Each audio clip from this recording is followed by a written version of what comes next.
Hej alle sammen, og velkommen til. Står vi her med min kammerat Gabriel. Halløj. Halløj. Vi har lige købt nogle pølser her i Biltema, selvfølgelig. Og en stor kaffe til. Og det er faktisk en af årsagerne til, at vi elsker at tage på tur i Sverige. Fordi i Sverige så koster pølser og brød 5 svenske kroner. Og det er sgu billigt. Det er det. Følg med i turen, når vi tager op til Dalernes land, tæt på Grøvelsøen. Vi krydser grænse både over Norge og kommer til at vandre lidt i Sverige. Det kommer til at blive jättebra.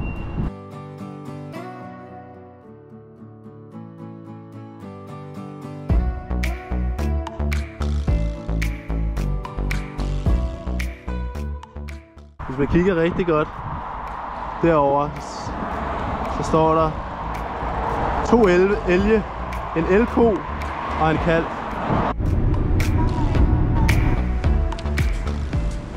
Vi skal lige have de sidste grøntsager her på turen, inden det for alvor går i gang med vandremaden.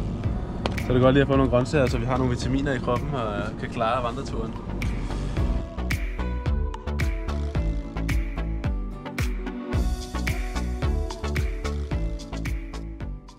Så er vi lige vågnet her i teltet, tæt på Grøvelsøen. Så er taskerne, eller rygsækkene, pakket, og vi er ved klar til at gå. Der går vi mod Rødt Stjernbuer. Hvad hedder den? Stor Rødt Tjernbuer. Og vi skal gå cirka 19,5 km. Som vi kan se, så er første dag lidt ærgerlig, fordi man kan ikke se særlig langt på grund af togen.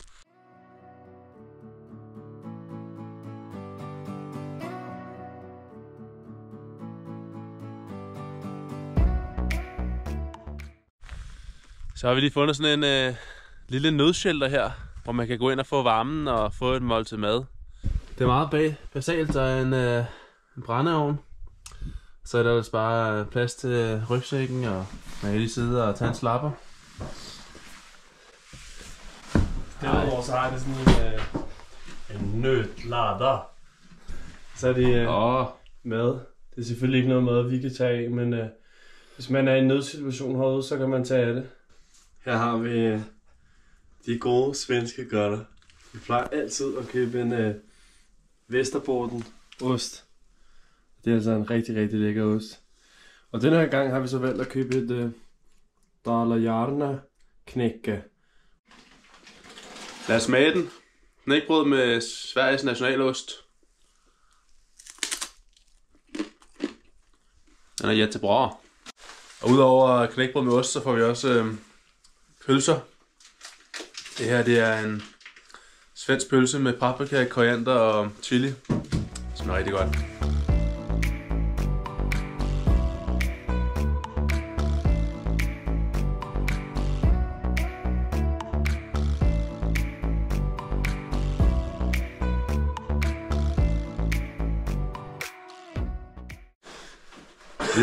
Vi har sovet i den her hytte i dag, fordi vi i går aftes var drivvåde, og vores tasker var våde, så vi har brug for at komme ind og få tørret vores tøj.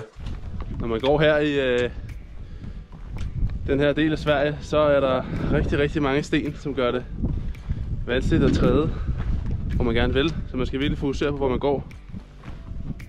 Se her, hvor mange sten der er.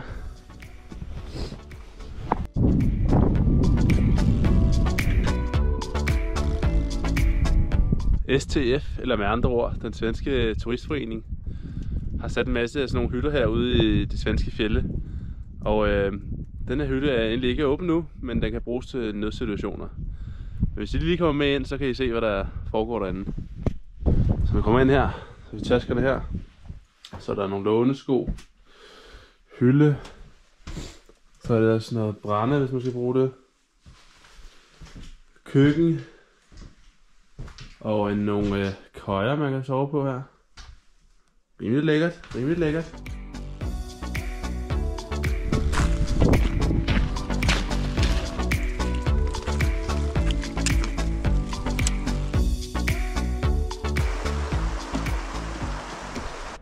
Nu er vi så lige gået 4 kilometer og ankommet til den her hytte. Den er meget fed. Formet som sådan en lille 8-kant. Så har vi holdt pause og er klar til at fortsætte. Der lever omkring 3.000 bjørne her i Sverige. Og en stor andel af dem de lever her i Dalarnes land, hvor vi er lige nu. Men man skal være meget heldig for at se dem. Og der er størst sandsynlighed for at se dem, hvis man sidder stille og venter på, at de kommer. Men vi håber stadig på at se en.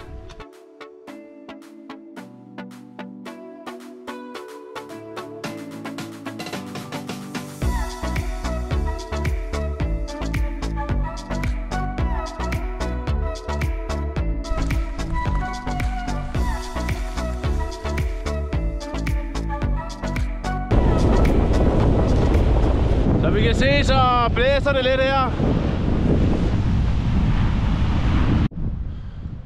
Vi siger tak for i dag. Sov godt. Vi går i seng. Godmorgen. Så er vi på vej igen. Vi har sovet. Godmorgen. Vi har sovet i telt ved Roggenstugan. Og nu er vi på vej videre. Vi skal gå 18 km i dag cirka til Møllerbuer, som ligger på den norske grænse, eller 3 km inde i Norge. Så vi skal faktisk krydse grænsen til Norge i dag, hvilket også bliver ret sjovt. Foruden jæv og bjørn, så findes der også elge, rensdyr, los i det her område. Kan du komme på andet, Gabriel? Ræve. Ræve, ja. Hare. Og fjeldryber. Fjeldryber, ja. Vi så en, var det første dag vi vandrede, der så vi også en fjeldrybe, der lige havde skiftet sin sommerpels til vinterpels, så i stedet for at være brun, så var den helt hvid. Ja. Og meget spændende at se. Præcis.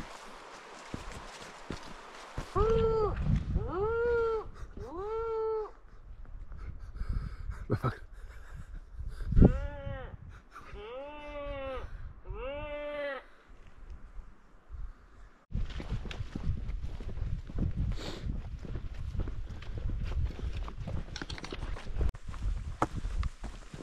Så er vi ankommet til Rødviken.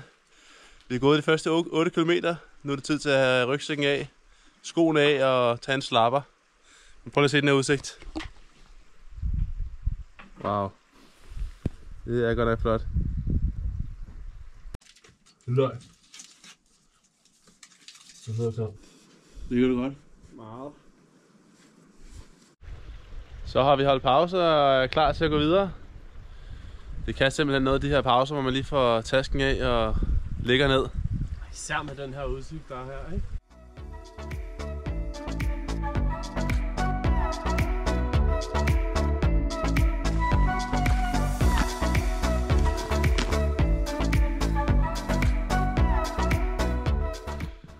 Hvis man søger et øde sted, eller et sted, hvor der ikke er særlig mange mennesker, så er Roggen Naturreservat et anbefalingsværdigt sted. Vi har i snart 3 døgn ikke set skyggen af et andet menneske, så det kan det her sted altså også. Det kommer selvfølgelig an på sæsonen. Vi vandrer her i midt oktober, hvor hvad kan man sige, den egentlige vandringssæson typisk er over. Og her finder man altså ikke særlig mange mennesker i det her område.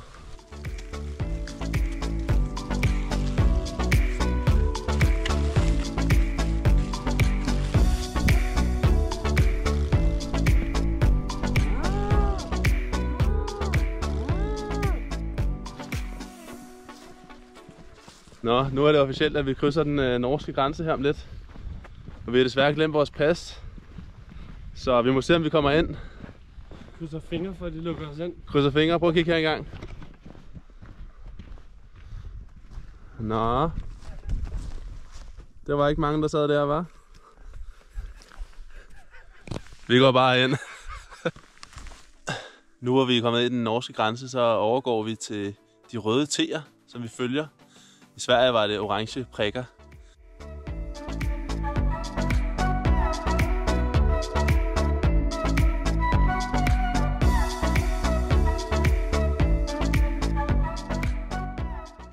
Vi var lige ankommet til Møllerbuer for 5 minutter siden, og den var selvfølgelig optaget. Og det betyder, at vi skal gå 5,5 km ekstra hen til Kløfthåbuer. Det bliver mørkt her med en halv times tid. Så vi kommer til at gå lidt i mørke, men vi har vurderet, at det er rart at komme ind i varmen og få tændt pejsen og ja, få varmen.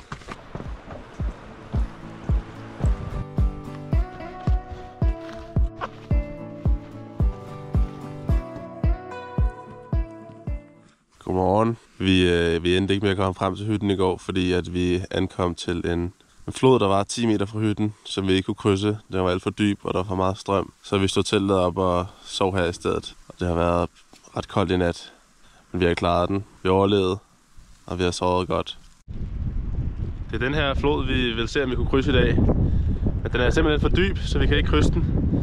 Så vi prøver at lede nogle andre steder langs søerne og vandløbene, for at se, om der er et sted, vi kan krydse den. Forhåbentlig kan vi komme ind til en hytte i dag. Vi vil meget gerne holde en hyttedag, hvor vi kan slappe af og få varmen og spise noget god mad.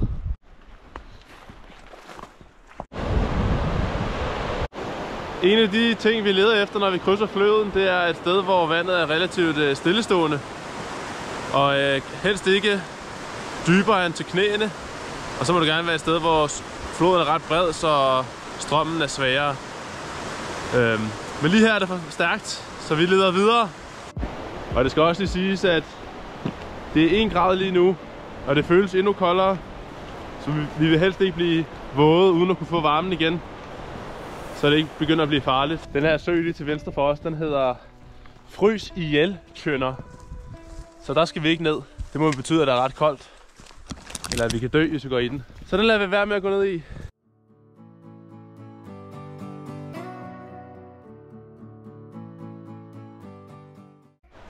Nå, planen er nu den, at vi har sat kurs mod en anden hytte. Fordi at indtil videre ser flodkrydsningen lidt for farlig ud her. Så vi har sat kurs mod en anden hytte, som ligger cirka 8 km væk. Og undervejs så ser vi, om der er nogle steder, vi kan krydse floden for at komme hen til den oprindeligt planlagte hytte.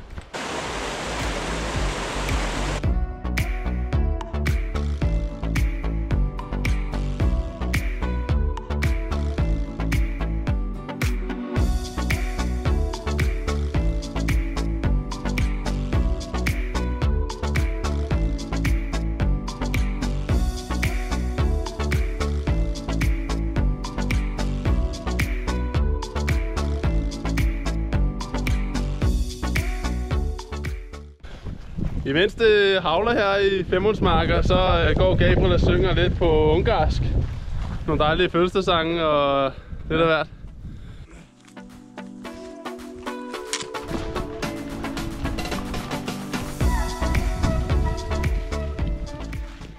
Så går vi over den for anden gang.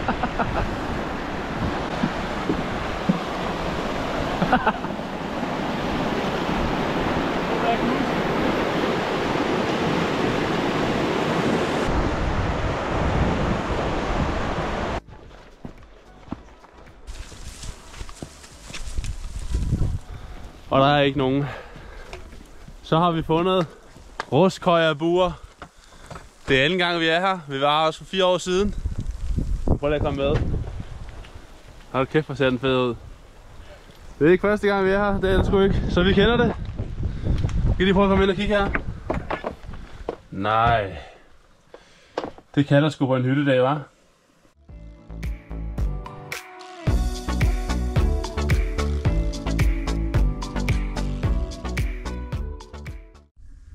Så sidder vi her inde i Ruskhøjerbuer og er i gang med at lave noget fladbrød. En dej, som Gabriel har lavet med mel, rosmarin, tørgær og salt. Og så putter vi lidt smør på panden, og så steger vi det her, og så skal vi bare have et godt måltid. I aften så står der chicken tikka masala på menuen.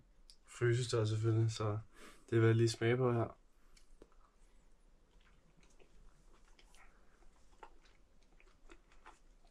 Virkelig lækker. Mørt kyllingkød, gode krydderier, varme krydderier for de varme lande. Jeg kan lide det. Godmorgen fra Ruskhøjer. Står vi lige her med en frisk brygget kaffe. En anden god klassiker, det er altså Løfbergs Organic Coffee Medium Roast, hvis I ikke har noget mørkristet kaffe. Vi tager den mellemristet. Det er lækkert. Så nu vil Mathias lige vise her, hvordan man brygger kaffe herude. Selvfølgelig er det vigtigt, at der er lidt sne her på siden af, hvad kan man sige, filteret, og der skal lige lidt, og det er selvfølgelig et C2 Summit, kan det passe? Det er det. Det er kvalitetskaffefilter, vi bruger her. Lightweight, går vi ind for. Og der skal bare lidt vand i her, og det er skide lækkert det her. Prøv at kigge her engang, hvor det drypper. Det er bare lige så man bliver glad, hva'? Skål.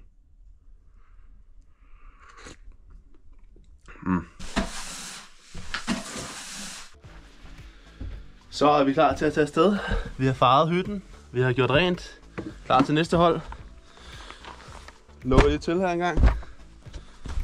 Så tak for denne gang. Roast Koya. Og prøv lige at se det her snelandskab, der er faldet over natten. Det er meget flot. Den sne, som har lagt sig over natten, betyder også, at der er ekstra glat i dag. Hvilket gør, at vi selvfølgelig skal være forsigtige med, at vi ikke falder. Så vi går ikke så hurtigt i dag, men vi kommer stille og roligt fremad.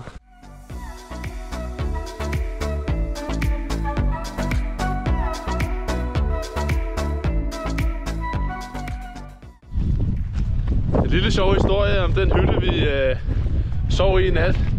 Den blev bygget af en snedker, som hed Kåre, som var træt af civilisationen.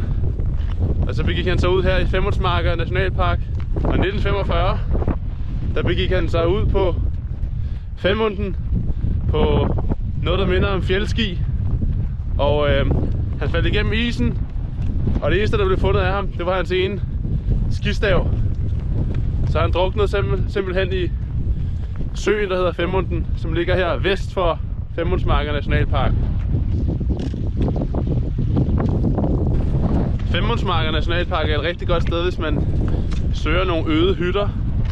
De her øde hytter hedder Bua på norsk, og de blev etableret af folk fra 100 år siden og før. Og dengang blev det brugt til skovarbejdere og fiskere, som arbejdede herude i skoven og levede af naturen. Men den norske stat har, hvad kan man sige, offentliggjort de her hytter, så alle kan bruge dem, og så de fortsat kan blive til gavn til vandringsfolk og mennesker, der er herude i Femmundsmarker. Det sydligste sted i Norge, hvor samerne har tarmrand, det er faktisk her i Femmundsmarker. Det er svært at se, men der løber en flok lige herover. Det er minus 1 grader og blæser kraftigt. Vores hænder er kolde. Jeg skulle nok have taget nogle tykkere handsker med. Og vi er nødt til at gå for at holde os varme. Så der er ikke så mange pauser i dag. Så må vi gemme pauserne til en anden dag.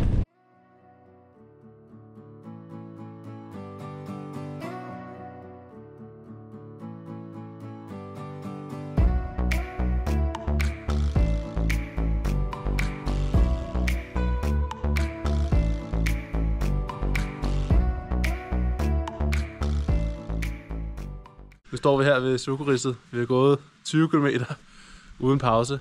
Så nu trænger vi til at få benene op og få spist noget mad. Vi har iskolde fødder. Vi fryser rigtig meget.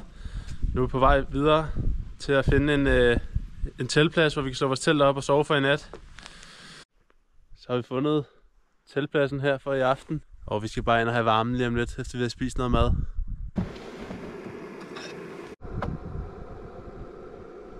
Vi siger godnat herfra. Teltet er slået op. Vi er klar til at gå i seng. Det er mega koldt herude, så vi prøver at få varmen inde i teltet alligevel. Kommer over inden for teltet. Det har været koldt i nat, men vi har sovet udmærket. Sokker og støvler er stivfrosne, så vi skal finde en måde at varme dem op på, så vi kan gå uden at få alt for kolde fødder. Men i går aftes, da vi lagde os ind, der havde vi begge to meget kolde fødder, fordi vi har fået støvler hele dagen. Men vi ender med at få varmen heldigvis. Og vi siger også godmorgen her fra venstre side af teltet. Kok Sajo, han er i gang med at kokkerere lidt chiagrød med havregryn. Og der er altså en masse chia i, fordi vi skal have noget power til at gå de sidste 20 km i dag. Det bliver ildmarch. Vi prøver at se de her sokker. De er bare stivfrosne.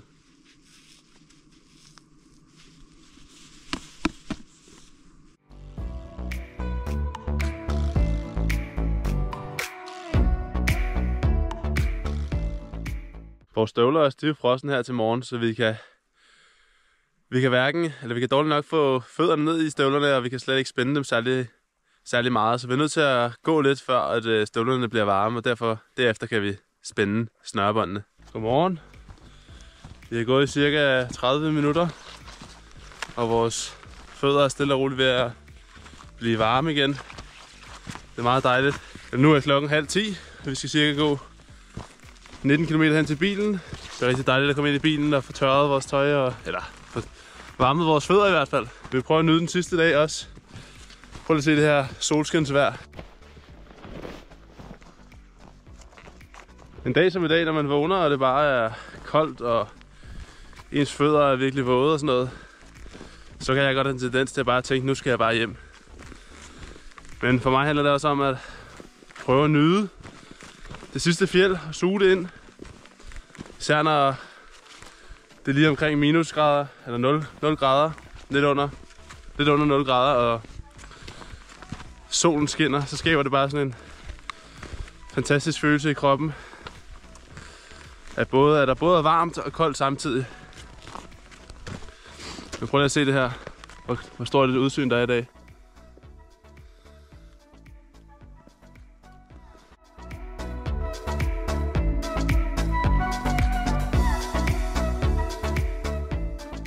Nu står vi her ved det her skilt, og vi har fundet vores destination, Grøvelsjøen. Det er der bilen holder, så der går vi hen nu. Mens vi går her i fjeldet, så er det en fin anledning til at gå og tænke lidt over, hvad YouTube-kanalen skal hedde. Og måske det bliver Det Vilde Hjørne. Nu har vi lige besteget det her fjeld. Prøv at se udsigten, der er her rundt om. Helt magisk. Ligger vi lige her og holder en luksuspause i solen. I dag er den eneste dag, hvor vi har haft fuld sol, så det er mega skønt. Gabriel sidder lige og undersøger ruten for i dag. Vi har cirka 10 km tilbage til bilen. Nemlig skal vi over et højt fjeld. Det er lige herovre. Det er det her, vi skal over. En af de fjelde der. Og så skulle bilen gerne stå på den anden side et eller andet sted. Vi er på vej op af et fjeld. Og det motiverende er, at når vi kommer op på toppen af det her fjeld, så kan vi se Grøvelsjøen, hvor det hele startede fra. Det er da fedt.